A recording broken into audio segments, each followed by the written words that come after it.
Hey there. I just wanted to let you know that next week I will be offering a free live VBAC prep workshop called 3 Steps to Have an Empowered VBAC, even without a supportive provider. The 2 sessions will be on Wednesday, October 9th at 12 p.m. Eastern Standard Time. The second session is Tuesday, October 15th at 2 p.m. Eastern Standard Time. You don't have to attend both. You can attend either one, or you can attend both if you'd like. Again, this will be live. Some of the things I'll be covering in the workshop are how to shift from fear and doubt to confidence and empowerment when it comes to your VBAC, the power of effective communication and boundary setting, and how you can still have a strong support system even without a supportive provider. This workshop is perfect for anyone, whether you're trying to conceive or currently pregnant and preparing for a VBAC. Again, the 2 dates currently being offered are Wednesday, October 9th at 12 p.m. Eastern Standard Time and Tuesday, October 15th at 2 p.m. Eastern Standard Time. If you want to find out more and register for one of the workshop dates, please go to thehannahgill.com/workshop. Have you ever thought that scheduling a C-section might give you more control over your birth experience? This is something I hear all the time. Women believing that by scheduling their C-section, they can avoid the unknowns and the unpredictability of birth, and they can have a clear plan and they know what's going to happen. But what if I told you that this is just an illusion of control? Because today I really want to unpack why a scheduled C-section does not necessarily mean that you have full control over your birth. And then I want to talk about how you can truly take control and charge of your experience. I'm your host, Hannah Gill, and this is Motherhood Flow.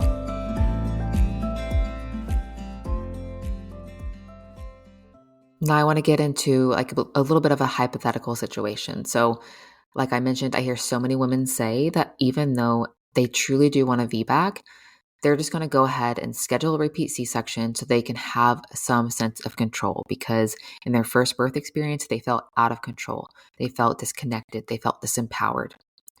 But let's imagine there's a mom who had a first baby via emergency C-section, and then she found out she was pregnant with her second baby. She immediately decided, okay, I'm going to just schedule a repeat C-section because I believe that it would prevent the unexpected complications that I faced the first time. And she thought, I can control every detail. But then a week before her scheduled C-section, things don't go as planned. She goes into labor early. Her baby has other ideas. And then she realizes, okay, I wasn't in control of this at all. And then she begins to question whether scheduling the surgery really gave her the control that she thought she had in a vaginal birth or a C-section. So there are still unknowns. So the first thing I want to talk about is the myth of control through scheduling. When you decide you want to schedule a C-section, it can feel like you're taking control of your birth experience. The date, the time, the process that you're going to go through. But in reality, birth is still so unpredictable, vaginal or C-section. Your baby might decide to come earlier, like your body goes into labor weeks before your C-section. Or there could be since it's an electively scheduled C-section, there could be situations where your C-section gets pushed and the schedule gets flipped around. They have had too many emergencies come in, so your scheduled one gets pushed. So it's later than you expected it to be, or it might be a different day. Or there could be unexpected complications during the surgery. Surgery does not come without risks.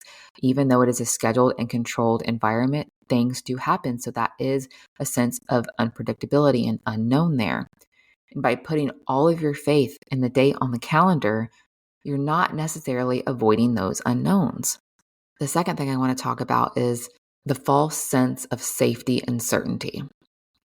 Many women who choose to schedule C-sections, they do so because they believe it will guarantee their safety and certainty, especially with deciding between a repeat C-section and a VBAC. They're thinking, okay, VBAC is way too risky. There's a risk of rupture.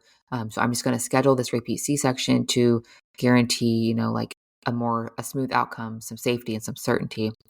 When in reality, side note, if you don't know this, having a scheduled repeat C-section does not eliminate your risk of rupture.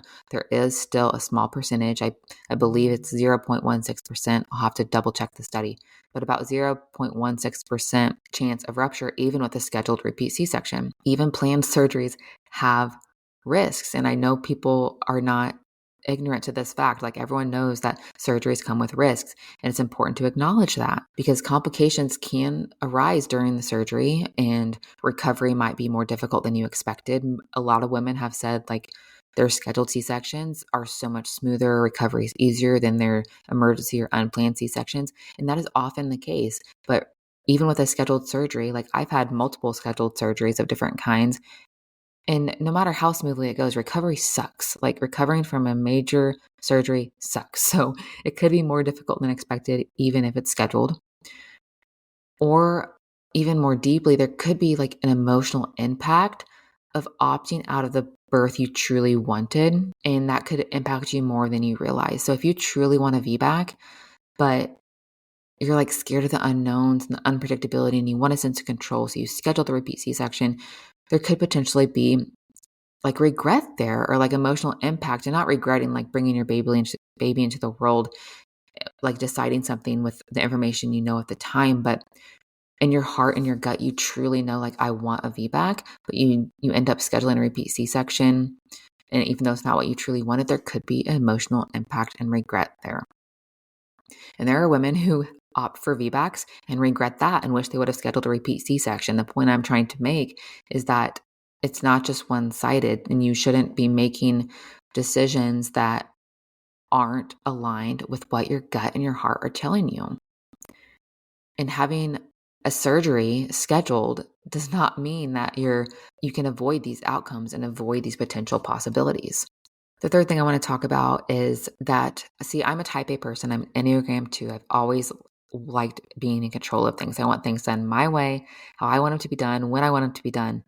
But it's taken a lot of inner work and healing and understanding and growth as a woman and a mother to know that true control comes from empowerment and not being able to choose your baby's birth date or choose a time on the calendar or have a controlled environment of a surgery, which is, like I've mentioned, like not always 100% controlled.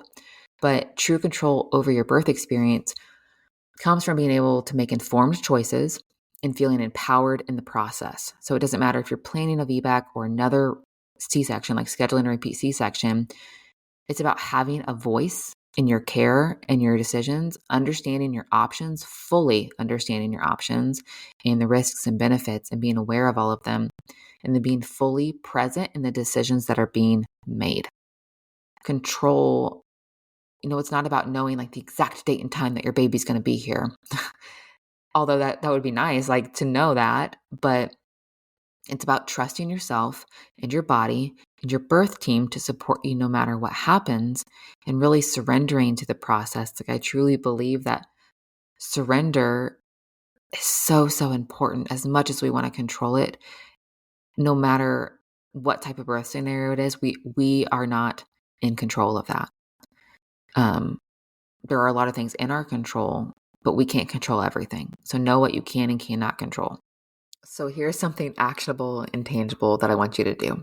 Take a few minutes, whether it be today or whenever it may be, to just think about and reflect on what true control means to you when it comes to your birth. What is your idea of control and claiming your power and owning your birth? What does that look like to you?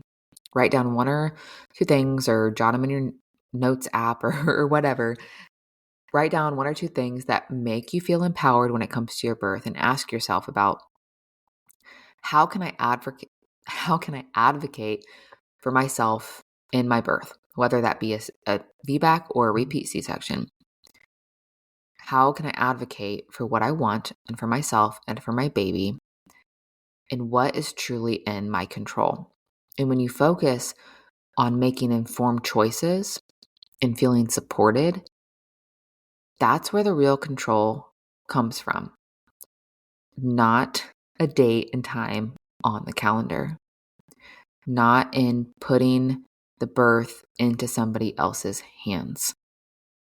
And if you're looking for deeper support on your VBAC journey, my program VBAC is Your Birthright is designed to help you take back that power, claim your power, make confident decisions, and have the birth experience that aligns with your vision, that truly aligns with your vision. Thank you so much for listening today. If this episode was at all helpful to you, please share it with a friend or a family member or someone else that you think could benefit from listening. And don't forget to like, subscribe, download, leave a rating or review, because that is how this podcast gets to other women who need or want to hear it. Again, I greatly, greatly appreciate you listening. Until next time, keep flowing. You just finished another episode of Motherhood Flow. For more, head over to thehannahgill.com or on Instagram @thehannahgill. As a reminder, this podcast is provided to you for educational and entertainment purposes only. It should not be considered a substitute for medical advice. Until next time, keep flowing.